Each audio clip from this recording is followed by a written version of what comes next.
Hello, my friend. Today I will tell you another long-forgotten legend. Close your eyes and let the magic transport you to Middle-earth. Our journey begins.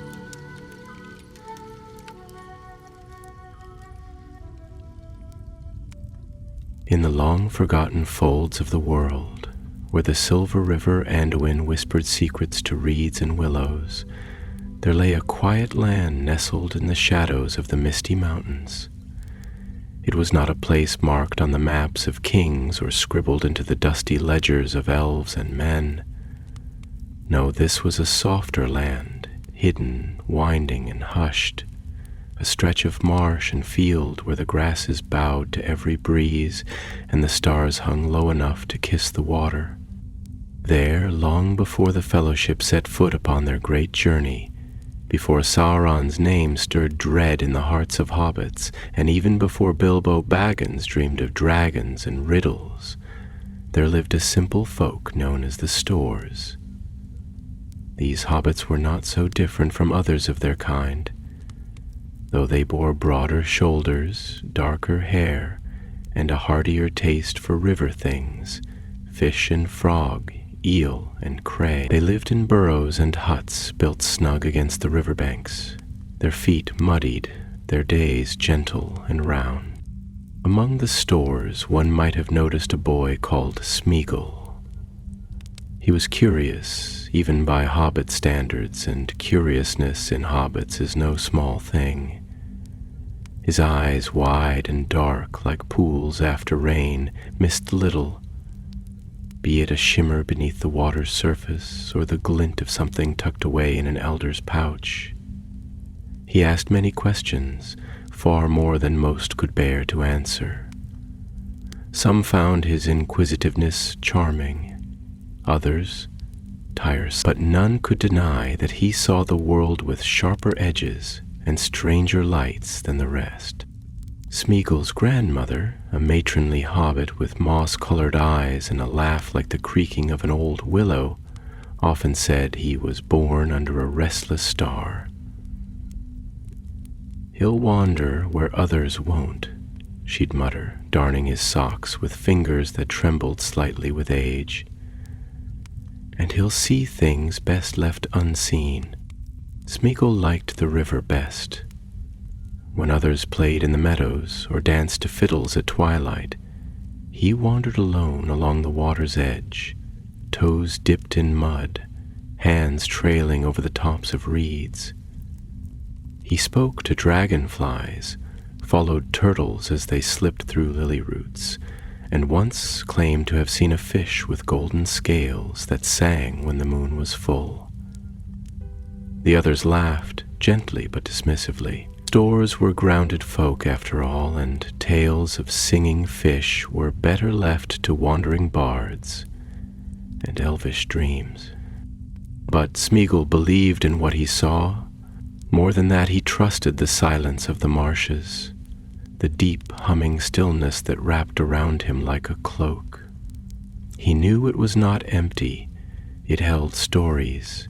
It breathed, and sometimes, when he lay flat on the damp earth and pressed his cheek to the moss, he could feel it, something ancient and slow, moving beneath everything, older than the stones, older than the stars.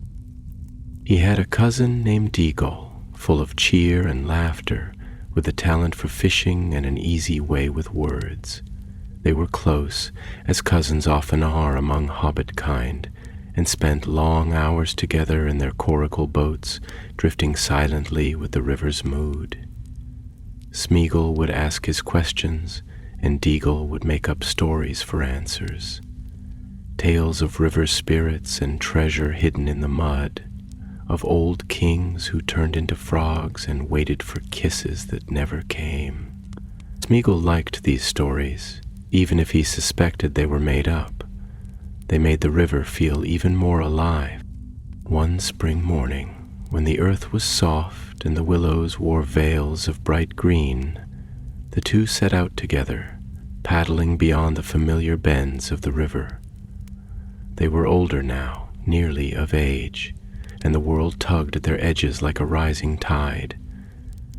The sun shimmered on the water like scattered coins, and a light breeze stirred the cattails into whispered song. "Let's go further," Smeagol said, eyes fixed on a dark cluster of trees in the distance. "I want to see where the river thins and sing." Deagle hesitated, squinting into the pale mist. "That's old land, Smeag. The elders say nothing good grows there, just bones and brambles." But Smeagol only smiled, his curiosity flaring bright. "Then perhaps the bones have stories too?" They drifted on, laughter echoing across the still waters, unaware that this day, so bright, so filled with promise, would mark the end of everything they knew. The current grew stronger as they neared the cluster of trees, tugging at their boat like an eager child. The reeds thinned, the birds grew quiet, and the mist, once delicate and clear, thickened into a silver veil that blurred the sky and dulled the sun. Even Deagle, ever the cheerful one, grew silent, his hands tight on the oars. They came upon a low islet of stone, half swallowed by the river. Its edges were jagged like broken teeth, and strange weeds clung to its surface in knotted curls. There, amidst the rocks, something glittered, a flicker of gold, too round, too perfect to be born of nature. Deagle saw it first. He leaned over the side of the boat, his breath shallow with wonder, and reached down with trembling fingers. The water parted with a soft hush, and his hand emerged, closed tightly around something small and precious. Smeagol leaned close, the world narrowing to that single moment, that closed fist. "What did you find?" Deagle opened his hand. A ring. It was small, unassuming, yet impossibly bright, even in the gray light. It shone with a quiet fire, as though it remembered the forge of stars. Around its band, strange runes flickered and faded like dreams slipping through a sieve.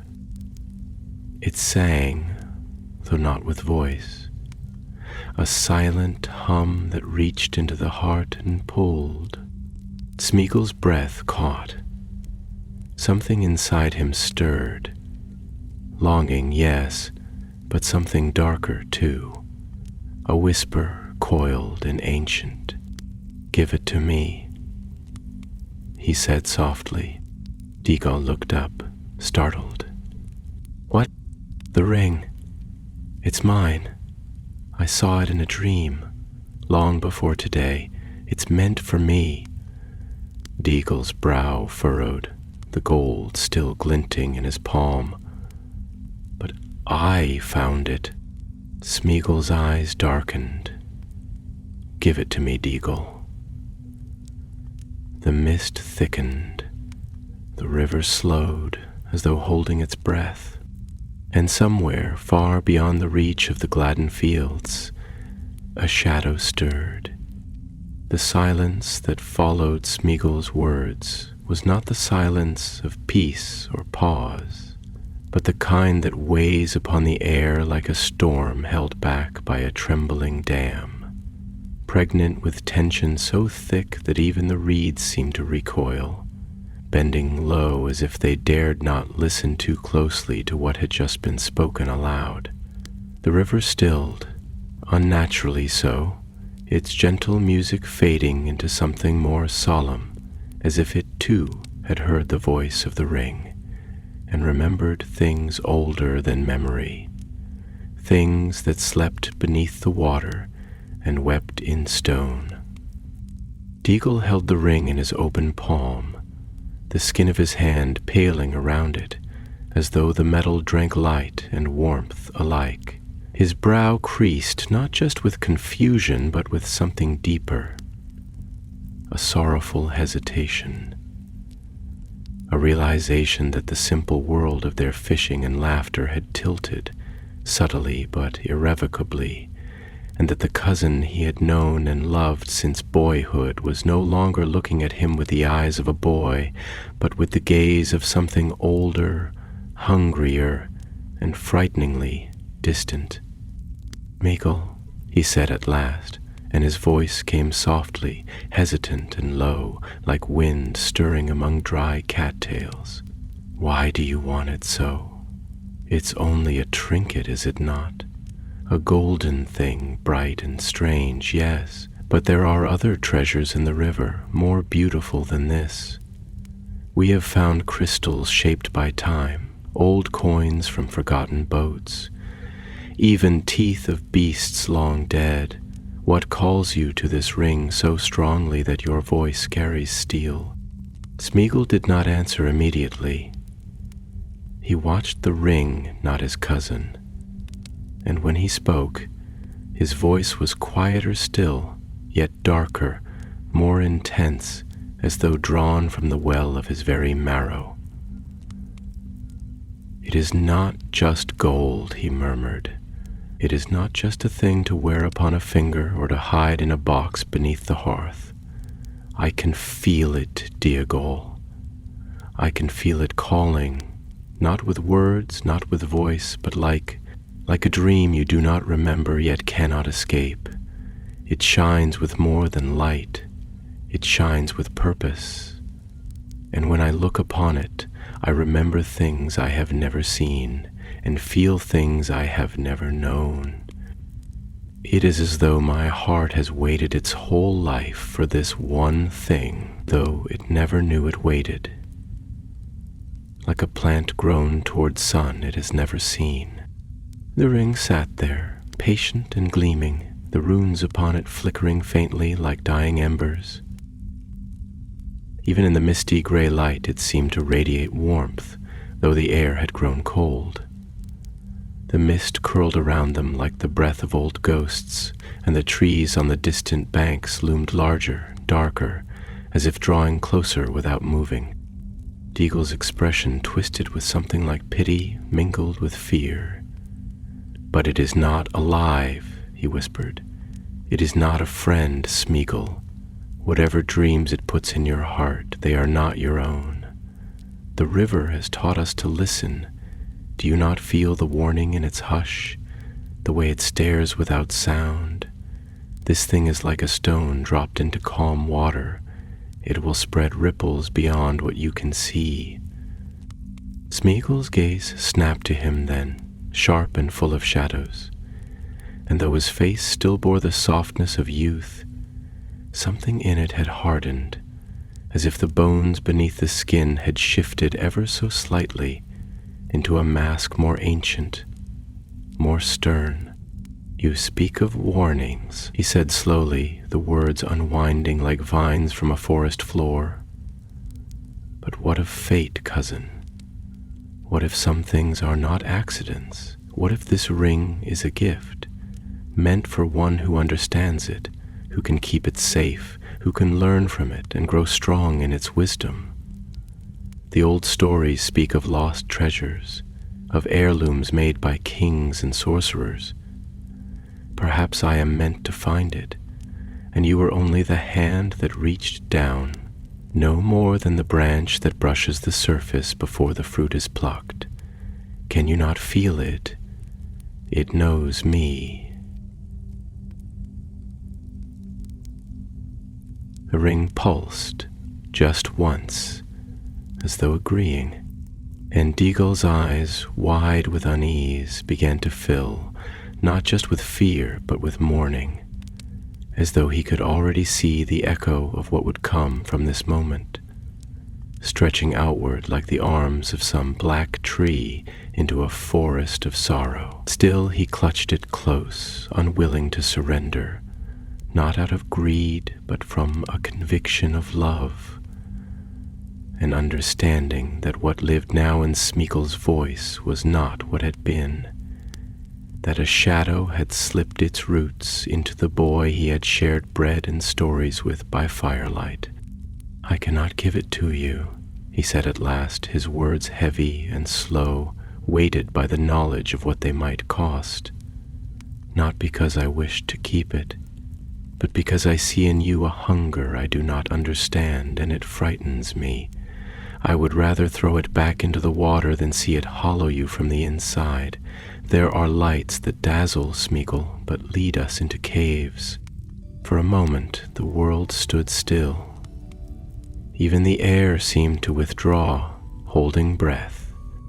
Then came a sound, soft as a reed snapping underfoot.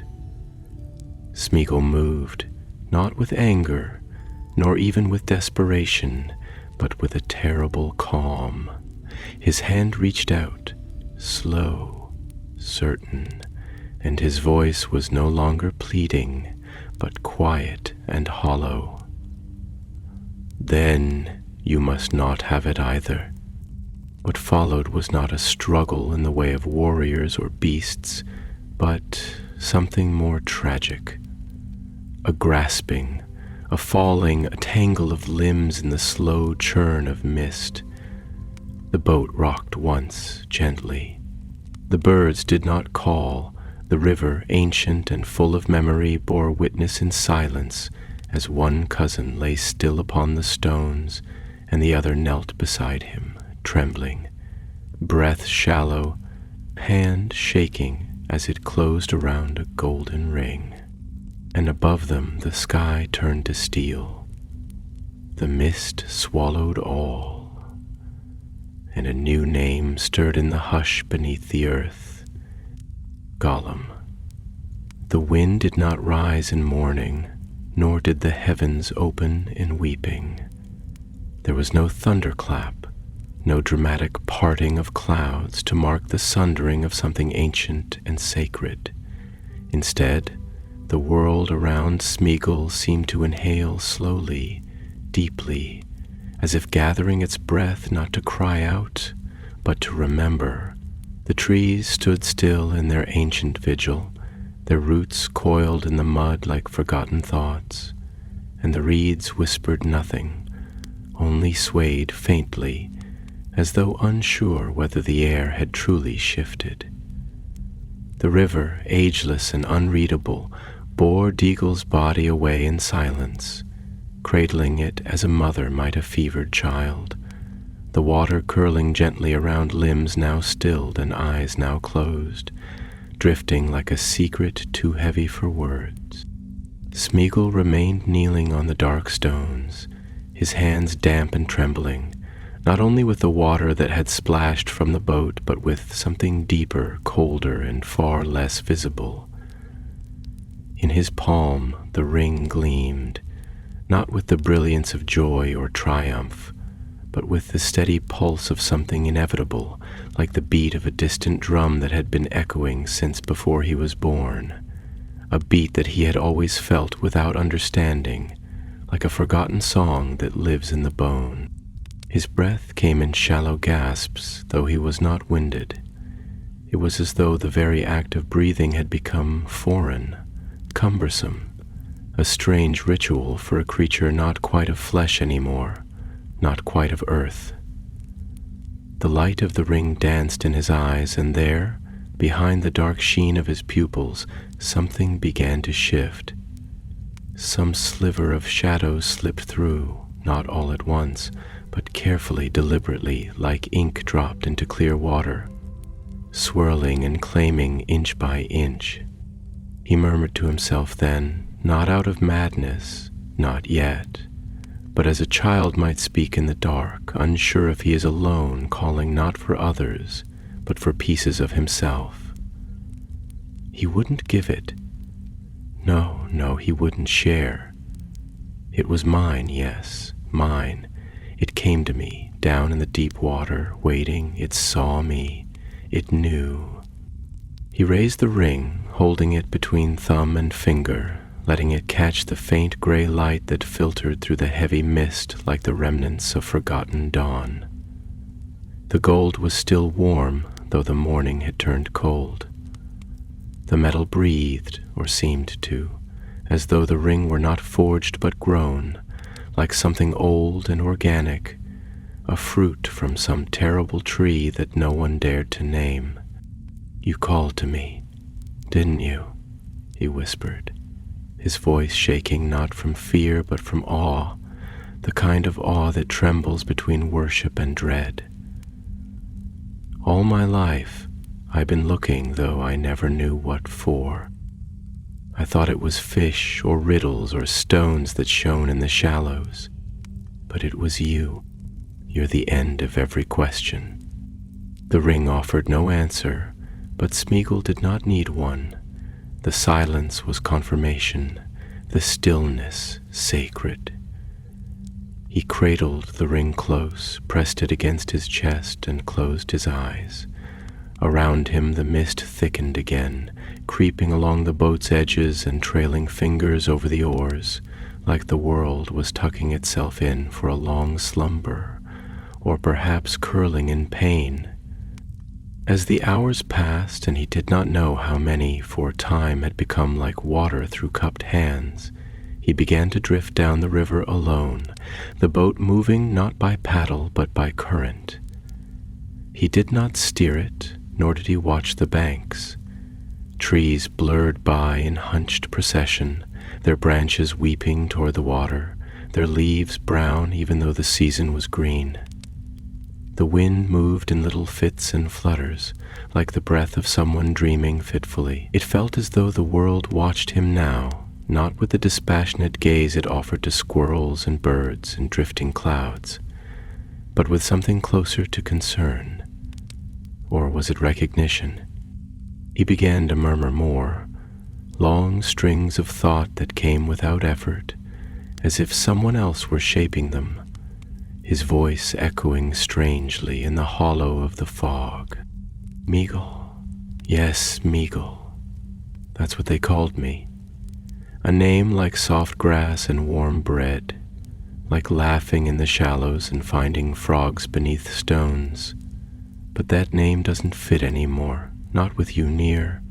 It doesn't fit when I feel this deepness inside, like a well with no bottom, where voices echo back louder than they left. Gollum, yes, that's the sound it makes, the sound it wants. Gollum, like a gulp too deep, like choking on secrets. He giggled, high and strange, and then stopped abruptly, his eyes wide.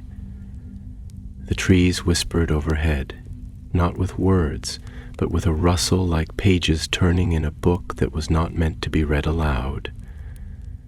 The ring, now hung on a leather cord, rested against his throat, and each heartbeat sent a shiver into it, or perhaps it was the other way around. He could no longer be sure. The boat struck against a soft, muddy bank, and he climbed out, barefoot and trembling, the mud curling around his toes like the grip of a forgotten friend. He looked back only once at the boat, and in that moment it seemed not like a vessel, but a cradle, one he had outgrown. He wandered from the river's edge then, through low grass that brushed his legs and into a thicket where the light grew dimmer still. The air here was different, older, denser, as though it had not been stirred in an age. Each tree stood tall and watchful, each stone seemed to hum with a slow, buried pulse. His breath formed mist in the air, though no cold wind stirred. Here the world did not move in hours or seasons, it moved in memories, in regrets, in names spoken once and never again. And the voice, his voice, the ring's voice, or something in between, spoke again, low and reverent. We'll find a place, yes, a deep place, safe and quiet, away from them, away from the loud ones with their light and songs and judging eyes. We'll go where no one can take it. We'll keep it, yes, keep it safe, our precious, our treasure, our true. He passed into shadow then, deeper into the land beneath the mountains, into the damp and echoing womb of the world, where light was a stranger and time moved like a forgotten river underground. And though he still wore the shape of a hobbit, something had curled inward, something had coiled tight around his heart, and Smeagol the Stoor became something else entirely. A creature of quiet, of darkness, of clinging and whispering and watching. He did not know how long he wandered. Perhaps the years passed like falling leaves. Perhaps the seasons forgot him altogether. But he followed the pull, always the pull, deeper and deeper. And above him, far above the stone and silence, the world turned, oblivious to the echo of a ring sliding onto a finger in the dark. The tunnels wound endlessly, folding inward upon themselves like the thoughts of a mind too long left alone in silence. Their ceilings low and trembling with damp roots, their walls slick with ancient moisture that never dried, and their darkness not the soft darkness of twilight or even the sleep of deep night, but something older, thick as if light had never been invited in, and time itself had forgotten how to pass through these veiled halls of stone. It was into this world that Gollum now, though the name had not yet fully rooted, descended, drawn not only by the voice of the ring that pulsed gently at his throat, but also by something deeper and more elusive, a kind of spiritual gravity, as if the weight of his choices had pulled him downward not just in space, but in essence, like a leaf drawn into the slow spiral of a draining pool, unable and perhaps unwilling to resist the quiet pull of fate. The deeper he walked, the more the silence became something alive, not just the absence of sound, but a presence, thick and watchful, that filled every crevice and curl of the stone. The drip of water from unseen heights became his only companion, the slow and solemn heartbeat of this underworld, each drop echoing like a memory he could not name, a name he could no longer speak without pain. And in that echo, sometimes, only sometimes, he thought he heard other things, softer voices, rustles too distant to trace, murmurs as if the stone itself remembered stories from the world above, and was whispering them still, long after the world had forgotten. He made his dwelling there not out of choice, not with the satisfaction of a traveler who finds shelter, but with the grim acceptance of one who understands that his path can no longer curve back toward the sun. He shaped a space among the stone like an animal building a den, using not tools nor timber, but patience and silence, clearing away the debris of ages, stacking stone upon stone, pressing his small weight against rock until paths opened and shadows deepened. There was a pool there, still and black as ink, untouched by wind or sky, its surface a mirror not of light but of depth, a place where reflection was not given freely but earned through long watching.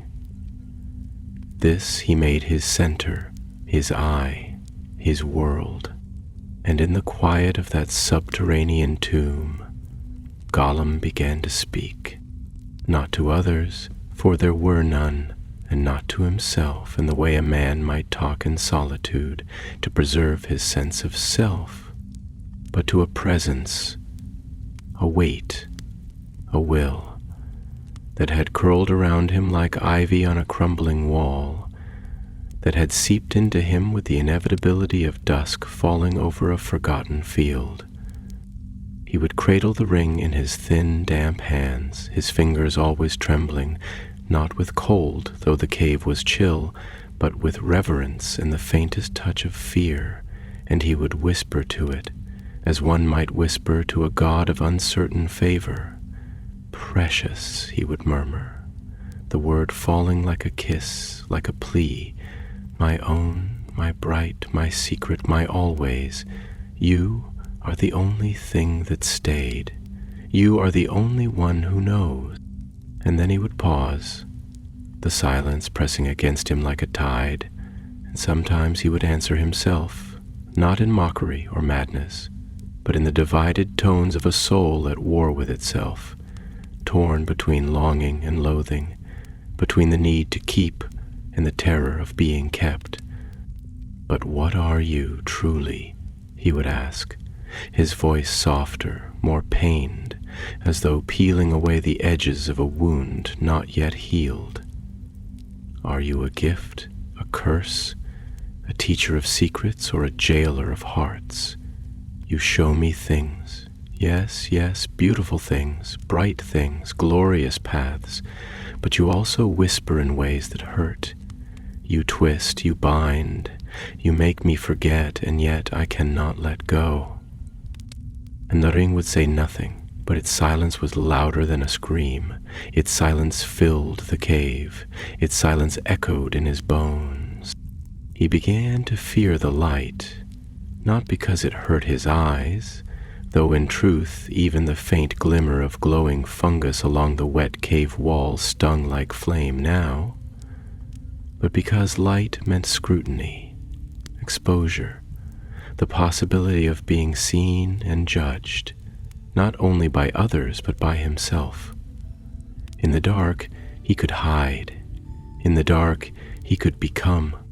He hunted in the black, moving with the precision of something no longer hobbit, no longer even creature, but shadow. Fish, pale and sightless, swam in the silent pool, and he would catch them with fingers honed by solitude and starvation, biting into them raw, their bloodless flesh soft and bitter on his tongue. There was no fire, no warmth, no song, only the rhythm of hunger and the occasional croak of something deeper still, something he never sought and never named. And in those long stretches of time, if time it could still be called, he began to forget the shape of the sky, the color of leaves, the way wind feels when it dances through hair or lifts the scent of bread and soil. These things did not vanish all at once, but fell away piece by piece, like paint flaking from an old mural, until what remained was not memory but ache, not image but impression, like a dream one tries to recall and finds only silence. Yet sometimes in the hush of the black, he would remember her, not by name, for names were dangerous now, sharp things that could cut through the veil he had drawn around himself, but by warmth, by voice, by the way her fingers had once brushed his hair when he was small and frightened of thunder, by the smell of elderberry wine and the weight of her hand when she told stories no one else remembered. He would curl in on himself, there by the pool, the ring pressed tight against his chest, and he would whisper, softer than the drip of water, "Forgive me." But no voice answered. Not hers, not the ring's, only the cave, endless and indifferent. And above, far above, the sun rose and set, and the world aged, and the trees grew tall, and the grass grew long, and none there remembered the boy named Smeagol, who had once laughed in the reeds, who had once dreamed of fish with golden scales, and who now sat in shadow, listening for songs that would never come again. There are places in the world, hidden not by distance nor veiled by sorcery, but concealed by the soft forgetfulness of time, where silence lay so thick upon the land that it becomes not simply absence, but presence, a thing that watches, breathes, remembers. The caverns beneath the mountains were such a place where the stones seemed to sleep, where the walls held whispers like a grave holds bones, and where even echoes dared not linger too long, for fear of disturbing whatever old sorrow had settled in the dark like dust. In this realm of breathless hush, Gollum lived, though lived was a word stretched thin by solitude, reshaped into something that no longer meant breath and movement and the beating of a heart, but rather a kind of slow erasure, a transformation into a being not defined by what he was, but by what he had lost, what he still clutched in fingers that trembled not from cold, but from yearning. The ring, always the ring, his precious, his darling, his gleaming secret star. It hung against his chest like a wound that would never close, pulsing faintly as if it had its own life, its own breath, its own slow, wicked heartbeat that beat in time with the undoing of his soul. He would take it out often, cradling it in the cradle of his palm like a child, like a god, like a promise, and speak to it in voices that curved and twisted around one another like vines growing in darkness, suffocating the light and crowding out reason. "We remember things," he would whisper, his tone both reverent and trembling, as though he stood before something both holy and terrible. "Yes, precious, we remembers them even when they tries to fade, even when they slips away like fish through water, slippery and cruel. We remembers grass, yes, soft and green, and the light through the trees, warm like breath on the skin, like a mother's hand, gentle and smelling of earth and fire. We remembers the taste of honey, sweet and golden and melting like sunlight in the mouth. We remembers them all, but they hurts now, precious, yes. They hurts like thorns in the heart, like stones in the shoe. Why do they hurt, precious? Why does remembering sting like cold fire?" He would pause, eyes wide and glimmering in the dark, and the silence would lean closer, curious, perhaps, or merely waiting. "Because they is gone," he would answer himself, his voice lower, slower, burdened with the weight of a truth he could neither deny nor escape.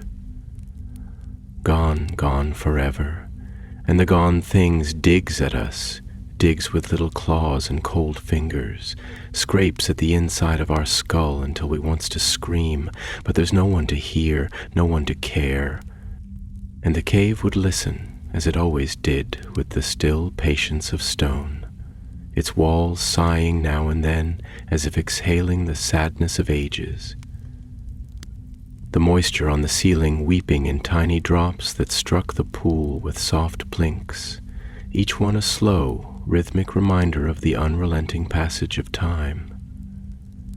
A reminder that the world above still turned, still lived, while this place remained changeless and slow. A cradle of echoes and shadows where Gollum's mind, like the water, had begun to ripple and warp, reflecting shapes that no longer existed. He would sometimes speak to the water itself, for in its mirrored surface he caught glimpses, only glimpses, of the boy he had been, though never clearly, never without distortion. The water was cruel in that way, honest in its own fashion, reflecting not how he wished to be seen, but how he truly was, thin and bent, skin stretched over bone like parchment, eyes too large and too bright in a face that had forgotten the sun. And yet he would gaze and speak as if to an old friend or an old ghost. "Meagle," he would murmur, the name foreign now on his tongue, like a word from a language long dead, a name that carried weight like a stone tied to a drowning man's ankle. Smeagol was good. Yes, he was, kind to fishes and kind to cousins. Smeagol laughed, didn't he? Laughed with his deagle and sang to the river, made the little ones smile. Oh, yes, he did. But the world didn't want Smeagol, did it? No. The world made Smeagol small and hungry and forgotten. So Smeagol went away, yes he did, slipped into the cracks, down where it's safe, where it's dark, where no one can see the tears. The tears did come sometimes, slow and strange, as if his eyes had forgotten how to weep, and were learning anew, the salty trails down his hollow cheeks catching on the ridges of his skin like tiny rivers winding through a parched and broken land. He would wipe them away with a sharp, irritable sound, as if ashamed not of the weeping itself, but of the vulnerability it revealed, as if the cave might see and think less of him, as if the ring might disapprove. The cave's breath never changed, and so the days, or what passed for days, spun on, one indistinguishable from the next, a wheel turning on an axis of solitude and obsession. He no longer counted time by sunrises or seasons, but by whispers and dreams, by the frequency of hunger and the length of shadows. And in that timeless twilight something within him shifted further still. Not a crack, not a break, but a slow bending, like metal under pressure, reshaping itself, not through violence, but through the patient persistence of sorrow. And then one night, though night and day held little difference now, a sound came, soft and alien, a shiver through the stone like a heartbeat not his own. Footsteps, faint, distant, unsure, but real. Gollum's head lifted sharply, his whole body tensing like a string drawn taut, not with fear but with something far more complex, a mixture of longing and rage, curiosity and dread. He slithered through the tunnels then, silent as smoke, his body moving with a practiced ease, every stone familiar beneath his fingers, every crevice unknown secret. He moved toward the sound, not because he needed company, not because he yearned for it, but because it was change, and change in the endless monotony of his shadowed kingdom was like the scent of blood in still water. It called to something old and primal. He crouched at the edge of a low tunnel and peered into the dark with eyes that had grown large and luminous, eyes that could pierce the black like knives. And what he saw was a figure, small, uncertain, blinking against the dark. A hobbit, a child of the sun, lost in the roots of the world. Gollum smiled, slow and terrible, not with malice, but with something deeper and more instinctual. The joy of the hidden thing watching the unaware. The pleasure of the shadow noticing the light and knowing even then that it would try to swallow it. But he did not move. Not yet. The game had begun. He watched the hobbit from the veil of stone and shadow, crouched low and breathless in the unseen hollows between columns of dripping rock, where the light did not dare venture and the echoes did not return. His limbs were coiled, not with readiness for pounce or attack, but with a stillness so complete it became indistinguishable from the very cave itself, as though his body were no longer his own, but merely another curve of the wall, another ripple in the dark, another secret kept by earth too long. The air here hung heavy and wet, thick with the smell of moss and mineral and the slow rot of ages. And as he drew each breath, careful, shallow, reverent, it felt like drinking from a forgotten cup, a draught brewed of old dreams and older hunger. The hobbit had not seen him, not yet. The small one had stumbled, blinking and uncertain, into this place with the wide-eyed wonder of a creature born to light but cast adrift in darkness. And though his steps were slow and cautious, his presence was like a flare in Gollum's world, a flicker of brightness that brought with it memories so long buried they rose now like ghosts, not to speak, but to haunt. This one was young, perhaps not so much in years, but in the scent he carried. Sun-drenched grass, warm bread, fear still tempered by hope. It was unbearable. It was beautiful. Gollum tilted his head, slowly, like a leaf turning in still water. He did not know yet what he wanted from this creature, not truly, but he knew what stirred within him was not as simple as hunger, nor as base as rage. It was a mixture, a boiling of things that had once been clear and separate, but now fused together into something strange. A yearning to speak, to share, to be seen again by someone who knew the sun, and also the desperate, trembling instinct to smother that light, to pull it down into the dark and hush it forever, before it could remind him of too much. He whispered then, not aloud but inwardly, a voice turned upon itself. It burns us, the brightness, yes, but it pulls us too, like the tide. Like the tide pulls the dead things from the shore. We hates it, yes, oh yes, but we wants it, needs it, if only for a little, if only to feel warm again, just once, just for a little moment. And then aloud, barely more than the hush of a breeze over stone, he spoke again. Not to the hobbit, but to himself, to the shadow that clung inside his ribs like a second heart. Will he see us, precious? Will he see past the teeth and the bones and the bad breath? Will he know we were once small like him, soft and curious and not alone? Or will he scream, like they always scream, and run, and will have to chase and hush and hush and hush again? The walls of the cave responded only with the soft plink of water, falling endlessly from high above, unseen, as if the stone itself wept slowly for something it had long since given up trying to explain. And somewhere, deeper in the dark, a faint ripple moved across the pool, as if the cave itself had stirred in its long sleep.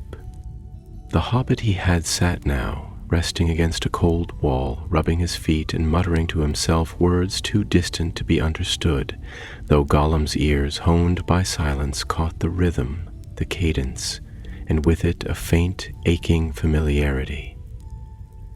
It was the language of hearths, of bedtime songs, of laughter that rose with steam from porridge bowls.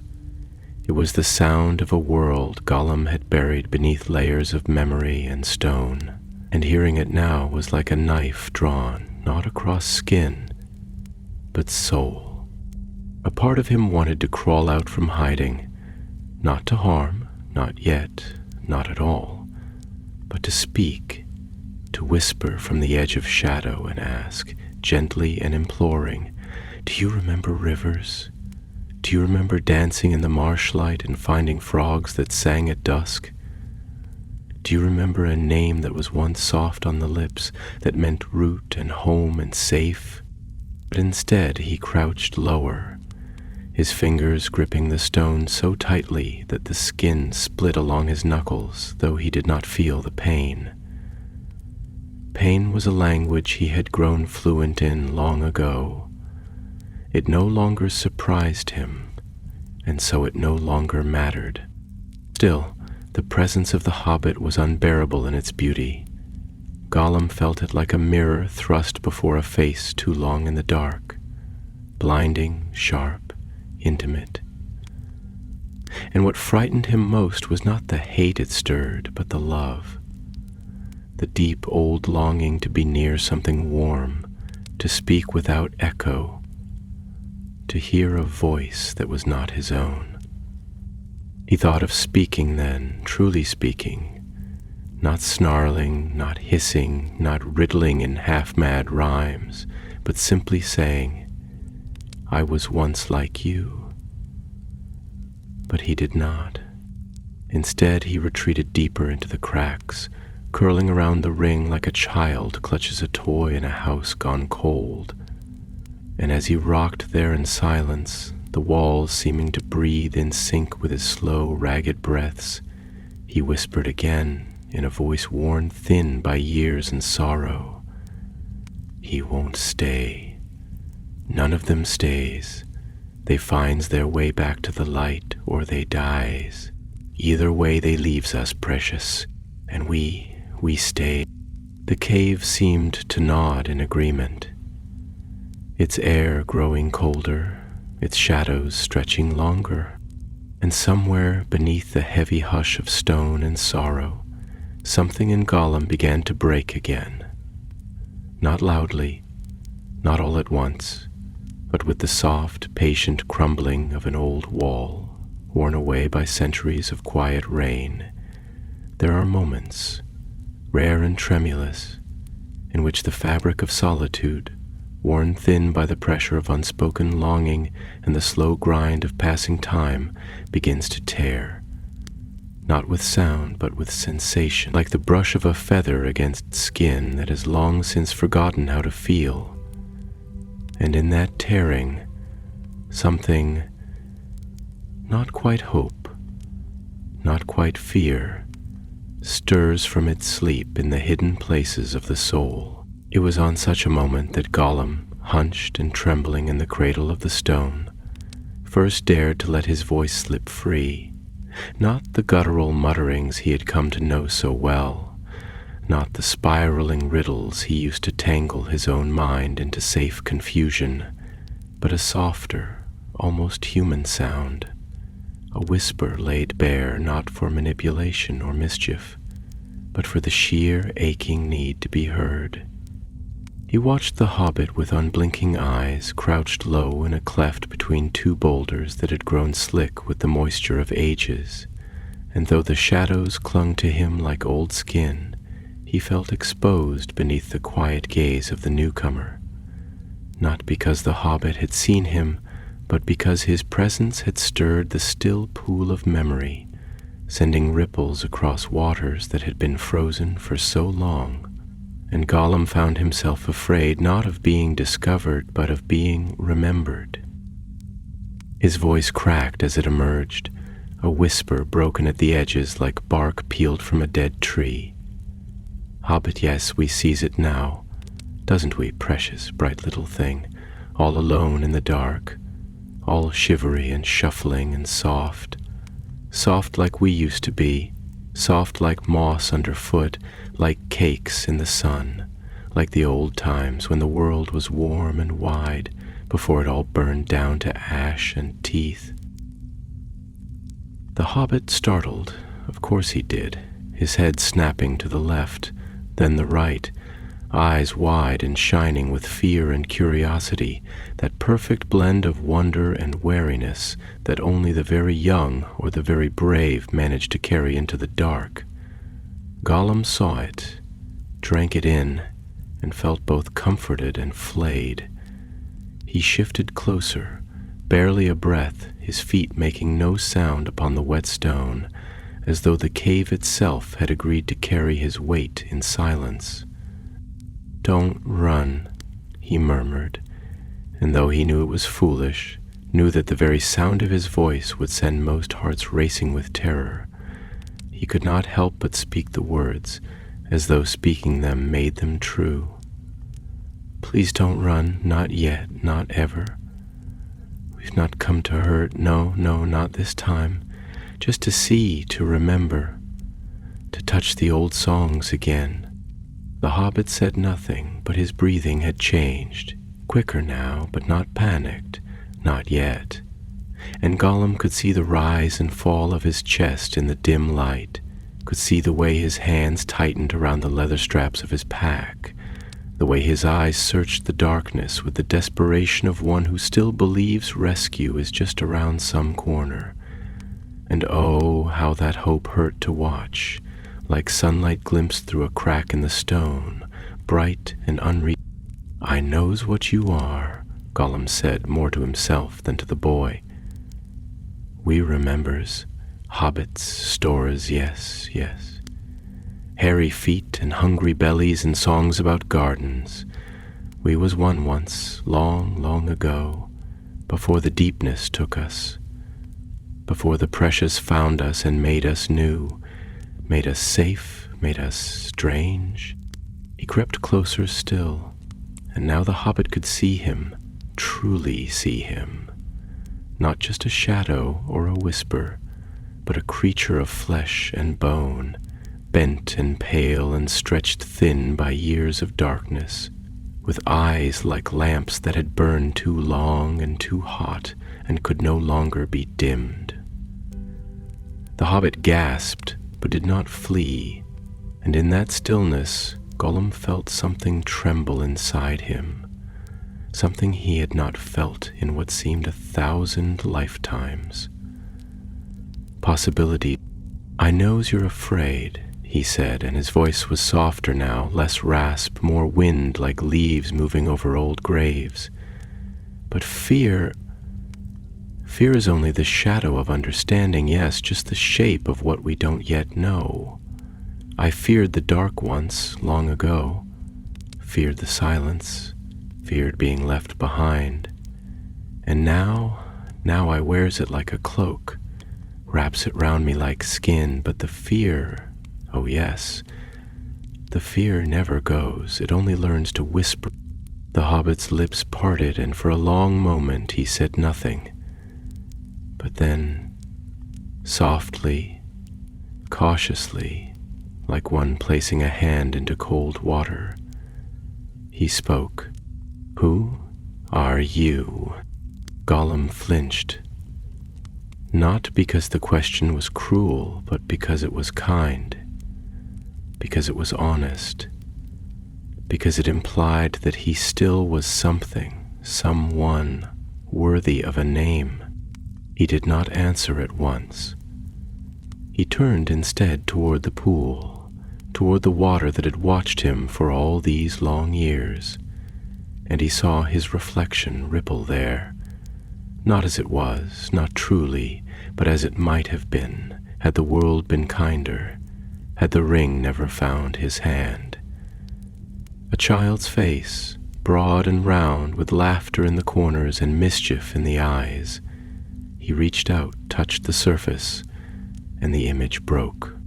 "I was Smeagol," he whispered, so low that even the water seemed to hush in reverence. Smeagol of the river folk, with fingers that fished and feet that danced and a heart full of questions. And I killed him. I killed him with greed, with longing, with a hunger for something I could not name. And now I am Gollum.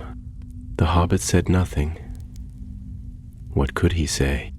The silence returned, but it was different now. No longer the silence of neglect, of forgotten things and buried voices, but the silence that follows revelation, the pause in the song when the next note trembles just out of reach. And Gollum, feeling that silence settle around them like a blanket, realized that he was weeping.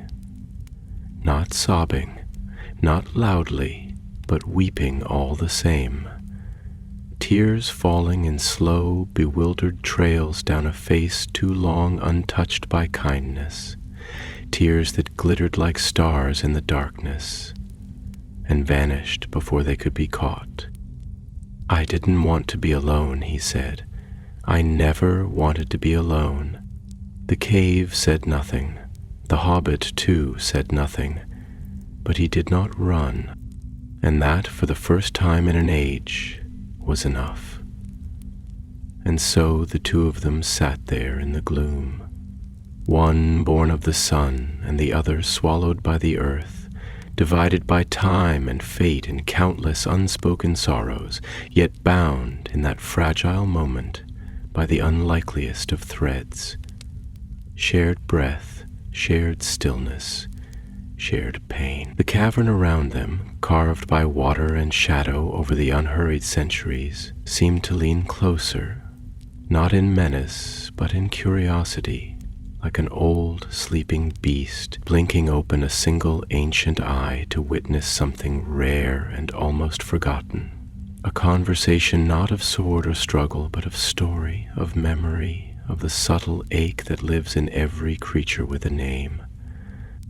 It was the Hobbit who finally broke the silence, his voice quiet and unsure, like the first bird to sing after a storm has broken the sky. "Smeagol," he said, testing the word on his tongue as though tasting something old and half-remembered. "That name, it sounds like water, like something gentle. Why did you stop using it?" And Gollum turned his face slowly toward him, the lines etched deep into his skin catching the soft gleam of the cave's glistening walls, and his eyes, though still wide, still luminous with their unnatural light, held a flicker of something softer, something nearly human. He drew his arms around himself like a shivering child and spoke, not in his usual muttering, but with a quietness that carried the weight of great weariness. "We didn't stop, no, not all at once. It was slower than slow, like ice melting inside a stone, like words fading from an old book whose pages no one reads anymore. At first we only whispered it, late at night when the dark was soft and the ring wasn't watching so closely. We'd say it to ourselves, like a lullaby, like a spell to keep the shadows back. But then it started to sound wrong, too smooth, too clean. It felt like wearing someone else's skin, like a name for someone who died and left us behind." He paused then, licking lips that had grown cracked and pale from years of dry breath. And when he spoke again, his words curled like smoke, rising from a dying fire. "Names are strange things, little one. They are not just sounds. We thinks they are, but they're not, no. They are shapes, masks, truths wrapped in syllables. A name tells you who you are, but it also tells others how to see you. And if the world sees you wrong for long enough, you start to believe it. You stop answering to the old name, not because you forget it, but because it hurts too much to remember." The Hobbit's eyes dropped, not out of fear, but out of the quiet sadness that comes when one recognizes in another a grief too vast to mend. The cave held their silence gently, cradling it in the crooks of stalagmites and the trembling breath of cold wind that wound through the narrow passages like a ghost long exiled from the sun. Overhead, droplets of water fell from stone teeth like slow, measured tears, and the sound was soft as memory, steady as regret. "But the ring," the Hobbit said at last, voice tremulous but kind. "You still have it, even now, after all this time. Doesn't it help you remember?" And Gollum laughed then, not cruelly, not sharply, but with a sound like dry leaves blowing across a forgotten floor. He held up the ring, still gleaming on its worn cord, and it caught the dimness like a drop of captured fire. "Remember? Oh yes, it helps us remember, but not the way you think. It remembers for us, yes. Keeps all the old things sharp and glistening like knives on a shelf. It sings songs about what we could be, what we might still become, but it doesn't care about who we were. The ring doesn't love. The ring doesn't weep. It only wants." He stared down at it, eyes wide and trembling with the weight of things he could not say aloud, and his voice fell lower, almost to a whisper. "And we wanted to be wanted."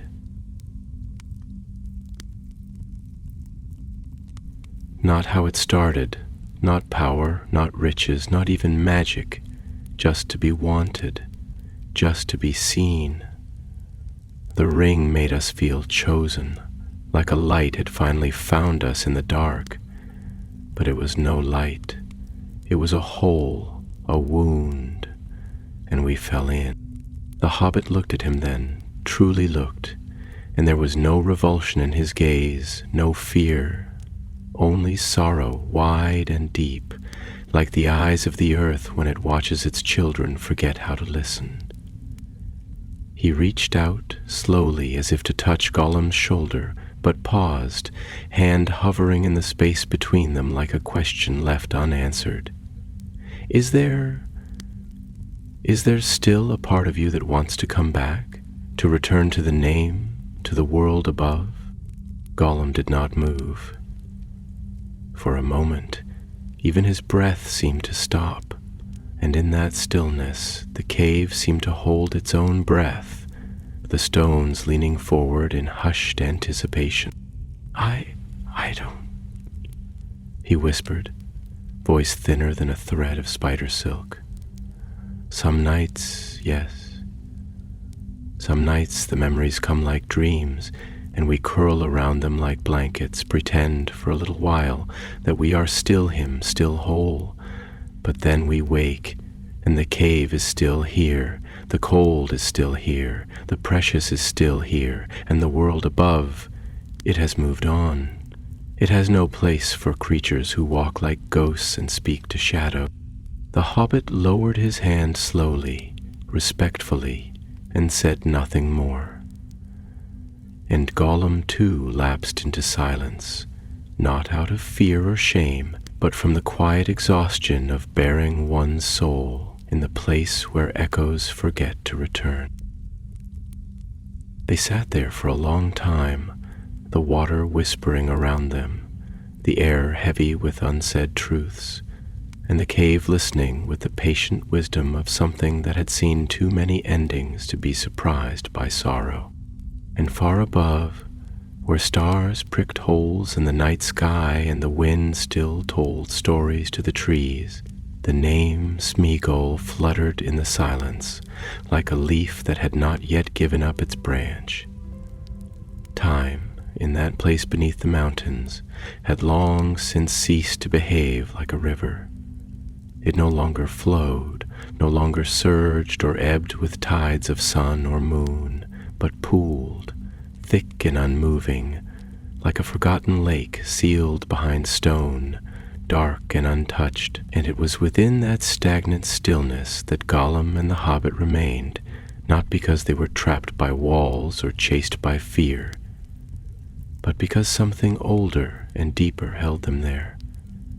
Something that transcended the pool of the world above. In that cavern of dripping echoes and watchful silence, the moment stretched beyond its boundaries, becoming less an incident and more a state of being, as though the world itself had paused to listen, to hold its breath while two beings, so vastly different and yet painfully alike, sat at the trembling edge of understanding.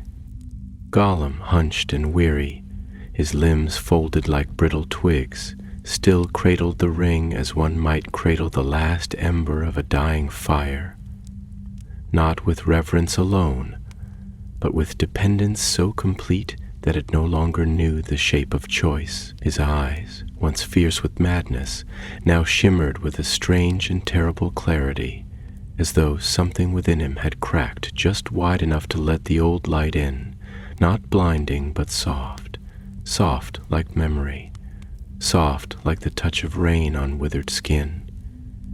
He looked across the space at the hobbit, who sat with legs drawn up and hands clasped, his face a mask of worry and wonder, and he felt something stir again, faint and perilous, the first trembling leaf of a tree trying to remember spring.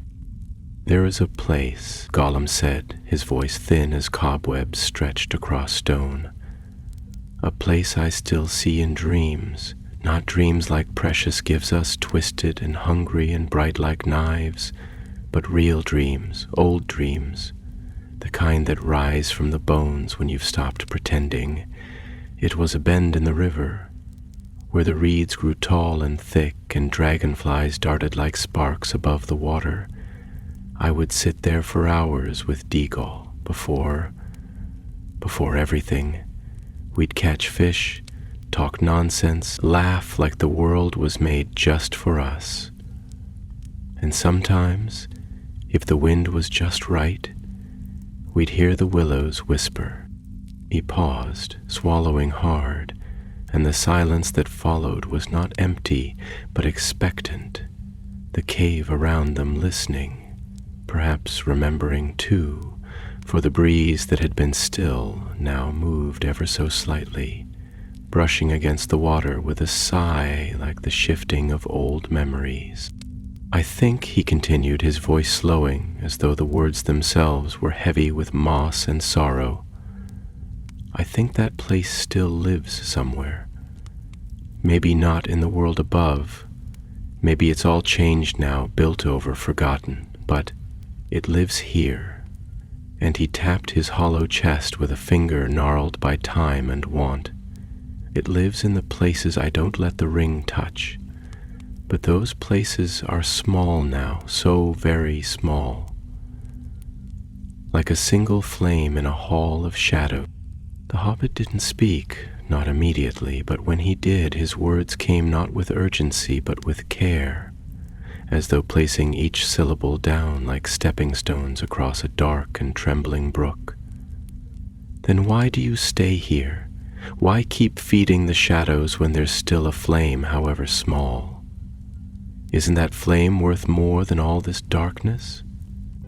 Gollum looked at him then, really looked, and for a moment his eyes glistened not with madness or cunning, but with an ache too large for words. He opened his mouth, closed it again, and then finally whispered, because the flame is precious too, but it burns.